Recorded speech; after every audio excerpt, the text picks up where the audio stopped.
Thank you for watching. Don't forget to subscribe, like, share, comment, and ring the notification bell.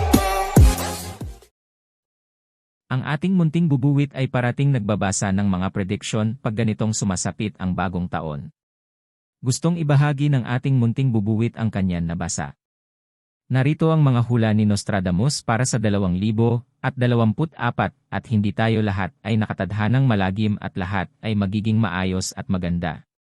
Ayon sa 1,555 na teksto ni Nostradamus na Les Prophéties, ang mga hula, magdadala ang 2024 ng patuloy na pandaigdigang alitan, kaguluhan sa mga royal, at kalamidad sa mga tao.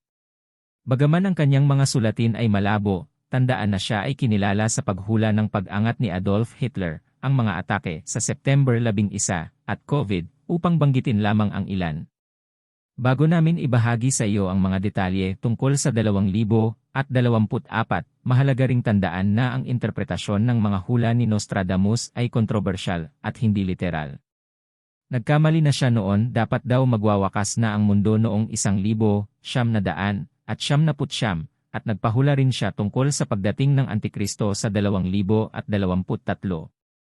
Bagaman mayroon pa tayong halos kalahating buwan, at ang pagpasok sa pagsasapuso sa panahon ng mga bakasyon ay tila isang bagay na gagawin ng prinsip ng kadiliman. Gayunpaman, sapat na ang mga hamon ng taong ito. Baka pwede nating hintayin si Old Nick hanggang sa susunod na taon, tulad ng isang Maginoo. Narito ang mga pangunahing hula para sa 2024. Digmaan sa China, nagpahula si Nostradamus ng labanan at labanan sa karagatan, at sinabi na ang isang red adversary ay magiging maputla sa takot paglalagay ng malaking karagatan sa takot. Mayroong ilang nagsasabing ang red adversary ay maaaring tumutukoy sa China. Nakakadepress na puno ng aksyon. Salamat Michel de Nostradame. Si Prince Harry ay magiging hari. Isa sa mga talata sa Ang Mga Hula ay nagsasabing ang isang hari ng mga isla ay papalaya sa puwersa. Mayroong ilang naniniwala na si Nostradamus ay tumutukoy kay King Charles I, at kung tayo ay susunod sa kanyang salita, ang medyo bago pa lamang na monarko ay nasa ilalim na ng panganib. Dagdag pa, sinabi ni Nostradamus na ang pinuno na ito ay agawin ng isa na walang marka ng isang hari. Dahil si Prince William ang kasalukuyang tagapagmana, ibig sabihin nito ay si Prince Harry ang magiging kinabukasan ng UK bilang hari. Maghanda na kayo. Darating na ang spare. Dagdag pa, nagpahula si Nostradamus ng mga kalamidad sa klima at gutom sa buong mundo, napakalaking tagutom sa pamamagitan ng mga peste, upang maging eksakto.